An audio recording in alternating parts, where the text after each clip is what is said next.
Hi everyone and welcome back to part 2 of Organise My Pantry with me. It's been over a year since I last filmed my other pantry organisation, so I've got used to how I use it and figured out things that work best and what does not work. I will share with you all of my tips, where everything is from, and where I even sneakily hide things so that things may seem pretty, but there are things secretly hidden. Okay, so are you ready to see what the state of the cupboards look like at the moment? I am ashamed by this, appalled even.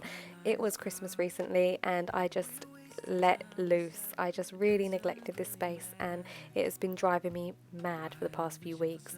So I'm really looking forward to getting my hands on this and making it look all perfect again.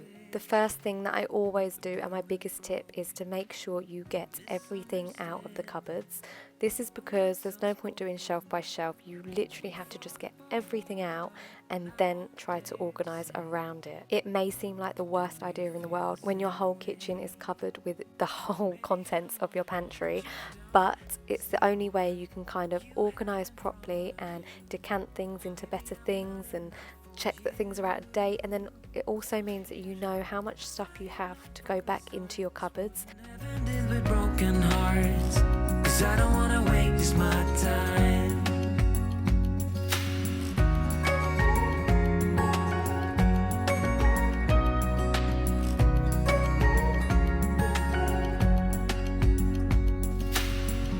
If we don't feel the same way, then don't pretend that everything's okay.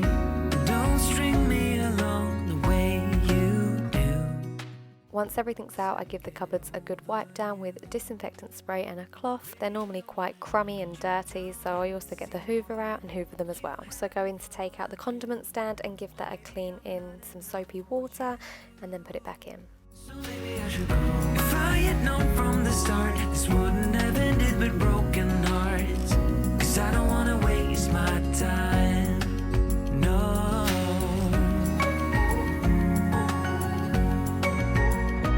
I don't wanna waste my time. No.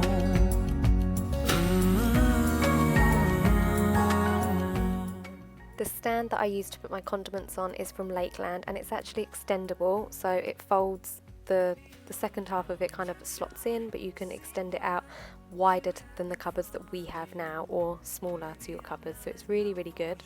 This is the whole contents of my pantry cupboard, and I honestly hate this part because I look at it all and I just think, what have I started?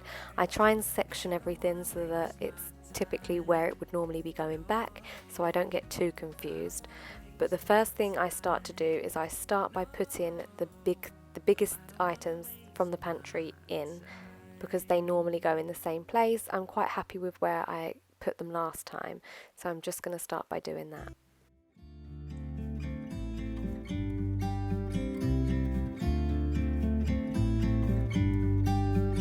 About to leave, already packing. Come with me, I'm not really asking. We'll get away to a place where we don't know. About to see. The bread bin is going back in the same place as last time. It's from Lakeland and it has been really handy. It keeps our bread separated from everything else. We've also got the bread bag, which was also from Lakeland. It's really easy to keep clean. It's got plastic inside, so you can kind of just wipe it down, but I have put it in the washing machine recently and it's washed fine, but it's really handy. Once all the big stuff's in, like my mixer, the fryer and my cake stand, I then start putting in the cereal containers. These are from Wilkinson's and they have been really handy. I put 4 at the front and 4 at the back, and I use this to store our Weetabix, our cereals. Then it's time to start putting the glass jars in. These are 2-litre glass jars, and I use these to put our pastas into. They are also from Wilkinson's, they're glass. They have a sealed lid, so they are an airtight container, so our pastas have never gone off. We've been using these for over a year now, and we've had no problems whatsoever. For these, I have 3 rows of 4 glass jars at 2 litres.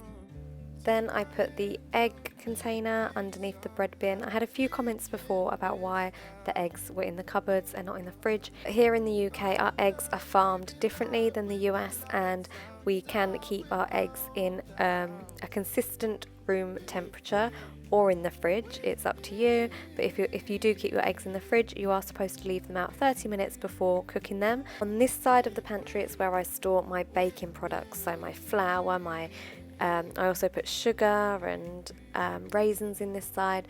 I use 1.45 litre jars for this. However, it's annoying because they don't fit the whole bag of flour, so I am going to change it and get some 2 litre jars to match the other side, so that they will be pretty much the same on both sides. It's just a little bit of a pain that they don't fit all the flour in, so I'm normally left with bags, which you'll see later where I store them. Let's go, be free. Then it's time to start filling up the condiment shelf. Now I like to put them only on the shelves. I don't like a lot of things being on the bit in front of the shelving, so I use the 3 tiers to put all the condiments on. On the left hand side I try to put all the spicy things, and then on the right hand side I try to put more sauces or condiments like maybe honey or treacle or peanut butter, as well as the everyday things like salt and vinegar.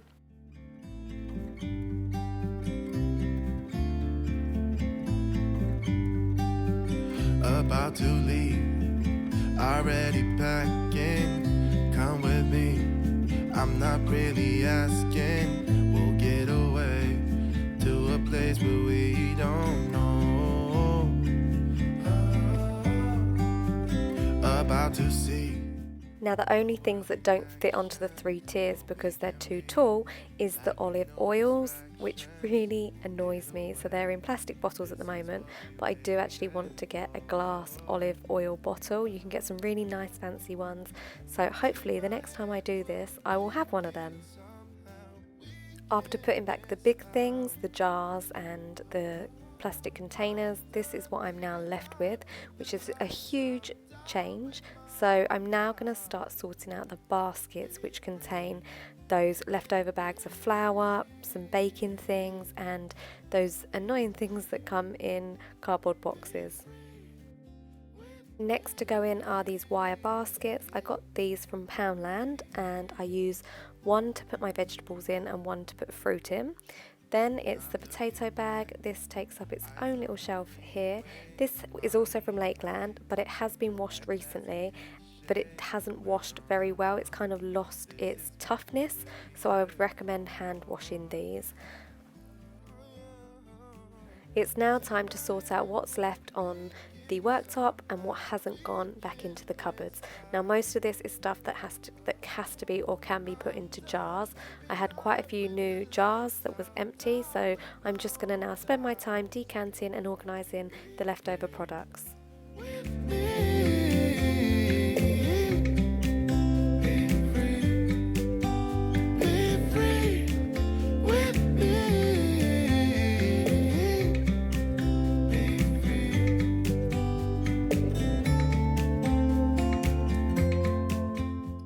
A little tip which I didn't do before is I now put a label on the top inside of the lid jars, just to say how long the cook time is for the pastas. Obviously every pasta has a different cook time, and when you take away the packaging you sometimes forget, so I just put on the inside of the lid the cook time.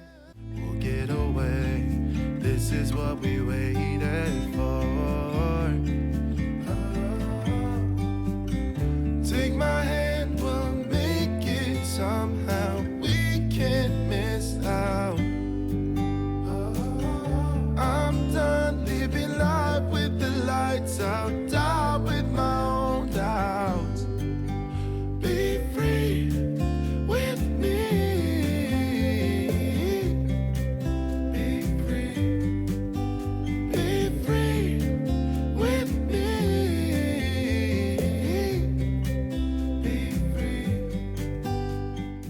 So now it's time to go through the baskets. I'm going to empty everything out, clean the baskets and then put things back a little bit neater, maybe see if some of them can go into jars again, but also see what is maybe out of date and can't be used anymore.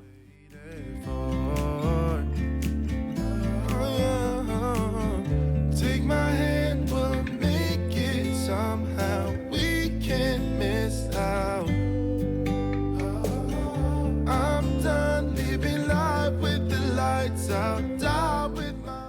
So while I was doing that, I actually managed to free up one of the bigger baskets, which I'm now going to use for baking products, and it just meant that I had a bit more room and a bit more space.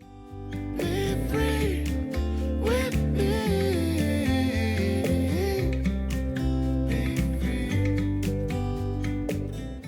I felt like that bit took me the longest, but once it's done, everything's organised, and when I need something, I know where it will be.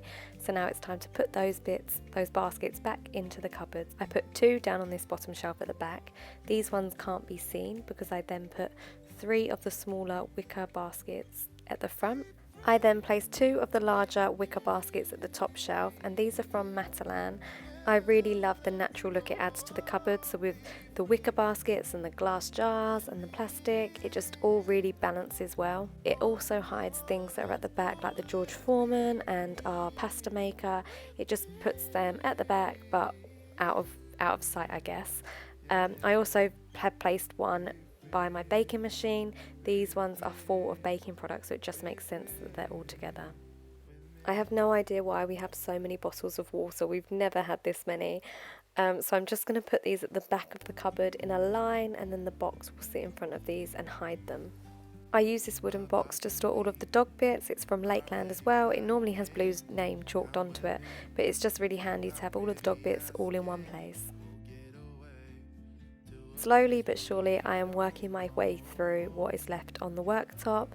Now it's mainly just crackers and bits, so I'm going to actually take some of the crackers out and put them into plastic Tupperware that can be stored behind the potato bag. And then I've got things like coffees and teas, so they will all go into a few of the baskets that we had left over.